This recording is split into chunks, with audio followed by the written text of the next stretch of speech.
Pancasila dalam sejarah Indonesia dari zaman ke zaman. Pancasila merupakan dasar negara Indonesia yang memiliki lambang burung Garuda. Pancasila sudah diimplementasikan sejak zaman kerajaan sampai saat ini. Implementasi Pancasila pada zaman kerajaan. Dari sila ini, kita semua tahu kerajaan sudah memiliki kepercayaan. Pada sila kedua, Kerajaan Tarumanegara adalah contohnya. Karena pada saat itu, Raja Purnawarman menggali Sungai Gomati sebagai saluran pertanian dan juga sebagai tempat untuk menanggulangi banjir. Di sila ketiga, ada dua kerajaan besar yang mampu menyatukan Nusantara, yaitu Kerajaan Majapahit dan Kerajaan Sriwijaya.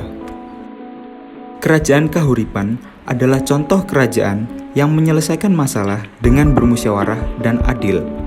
Karena pada saat itu, Raja Airlangga akan mewariskan kerajaan Kahuripan kepada salah satu anaknya. Namun, atas saran Empu Baradah, Raja Airlangga akhirnya membagi kerajaan menjadi dua, yaitu Kediri dan Jenggolo. Hal ini sesuai dengan pengamalan Pancasila pada sila keempat dan kelima. Nilai-nilai dasar Pancasila dalam sejarah kolonialisme. Sila ke-1, Ketuhanan Yang Maha Esa. Adanya semboyan 3G yang salah satunya gospel menandakan bahwa dalam masa penjajahan terjadi penyebaran agama yang dibawakan oleh bangsa Eropa. Hal tersebut meyakini jika Tuhan itu ada dan patut disembah serta diagungkan. Sila kedua, Kemanusiaan yang adil dan beradab. Bangsa Indonesia tidak pernah diberi kesempatan untuk menjadi pejabat tinggi di masa penjajahan Belanda. Namun, semenjak kependudukan bangsa Jepang di Indonesia, rakyat Indonesia diberi kesempatan untuk berkontribusi dalam bangku pemerintahan. Sila ketiga, Persatuan Indonesia. Dampak positif yang diperoleh akibat dari penjajahan terhadap bangsa Indonesia adalah munculnya rasa nasionalisme yang menciptakan integrasi, sehingga terjadinya persatuan bagi seluruh rakyat Nusantara yang memiliki rasa senasib. Sila keempat, kerakyatan yang dipimpin oleh hikmat kebijaksanaan dalam permusyawaratan perwakilan. Hasrat untuk mengusir penjajah dari tanah air mendorong para rakyat untuk bermusyawarah dalam menentukan strategi penyerangan serta pengusiran. Salah satu contohnya adalah siasat hadiah sultan yang digunakan oleh Sultan Indra asal kerajaan Siak dalam mengusir bangsa VOC. Sila kelima, keadilan sosial bagi seluruh rakyat Indonesia. Keadilan yang diperoleh bangsa Indonesia pada masa penjajahan adalah berdirinya BPUPKI yang dikarenakan Jepang tidak bisa menepati janjinya dalam memerdekakan bangsa Indonesia dan juga Jepang didesak oleh sekutu. Sehingga Jepang menganjurkan bangsa Indonesia untuk memperjuangkan kemerdekaannya sendiri. Selain itu juga Jepang ingin memperoleh simpati bangsa Indonesia. Pengusulan dan perumusan Pancasila. BPUPKI pertama kali dibentuk pada 1 Maret 1945. BPUPKI dibentuk oleh pemerintahan Jepang dan diketuai oleh Rajiman Werdiodiningrat. Tujuan dibentuknya BPUPKI membuat dasar negara dan membuat rancangan undang-undang dasar. Sidang pertama BPUPKI berlangsung pada 29 Mei sampai 1 Juni 1945. Pada sidang ini membahas perumusan dasar negara Republik Indonesia. Terdapat 3 tokoh yang menyampaikan gagasannya mengenai dasar negara, ialah Profesor Muhammad Yamin, Profesor Supomo, dan Insinyur Soekarno. Pada sidang 29 Mei, Profesor Muhammad Yamin menyampaikan gagasannya. Kemudian pada sidang 31 Mei 1945, Profesor Supomo menyampaikan gagasannya.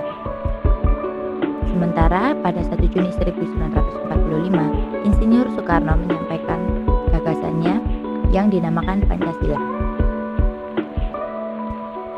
Sidang BPUPKI yang kedua berlangsung pada 10 hingga 17 Juli 1945. Agenda sidang kedua ini membahas mengenai rancangan Undang-Undang Dasar, bentuk negara, pernyataan merdeka, wilayah negara, dan kewarganegaraan Indonesia. Dalam musyawarah tersebut dibentuk panitia perancang Undang-Undang Dasar yang diketuai oleh Insinyur Soekarno. Panitia Pembelaan Tanah Air yang diketuai oleh Abikusno Cokrosuyoso, serta Panitia Ekonomi dan Keuangan yang diketuai Muhammad Hatta. 7 Agustus 1945, PPKI dibentuk dan mengadakan sidang pertama pada tanggal 18 Agustus 1945, yang mana di dalamnya mengesahkan dasar negara yang ada di dalam Naskah Piagam Jakarta. Dasar negara dalam Naskah Piagam Jakarta berbunyi, ketuhanan dengan kewajiban menjalankan syariat Islam bagi pemeluk-pemeluknya, kemanusiaan yang adil dan beradab, persatuan Indonesia, kerakyatan yang dipimpin oleh hikmat kebijaksanaan dalam permusyawaratan perwakilan, keadilan sosial bagi seluruh rakyat Indonesia. Pada poin pertama, naskah tersebut akhirnya diganti sebelum disahkan. Hal ini disebabkan karena ada pesan dari pemeluk agama lain dan tokoh-tokoh Indonesia Timur yang tidak setuju dengan isi dari poin pertama ini. Bung Hatta mengajak tokoh-tokoh Islam lainnya untuk membahas perubahan ini. Hal ini ditujukan untuk menjaga persatuan dan kesatuan di dalam bangsa. Dan akhirnya lahirlah dasar negara yang kita ketahui sampai saat ini bernama Pancasila, dengan poin pertama yang telah berganti dan berbunyi ketuhanan yang Maha Esa. Berikut ini adalah isi dari Pancasila yang telah disahkan. Sila pertama berbunyi ketuhanan yang Maha Esa. Sila kedua kemanusiaan yang adil dan beradab. Sila ketiga persatuan Indonesia. Sila keempat kerakyatan yang dipimpin oleh hikmat kebijaksanaan dalam permusyawaratan perwakilan. Dan sila kelima berbunyi keadilan sosial bagi seluruh rakyat Indonesia.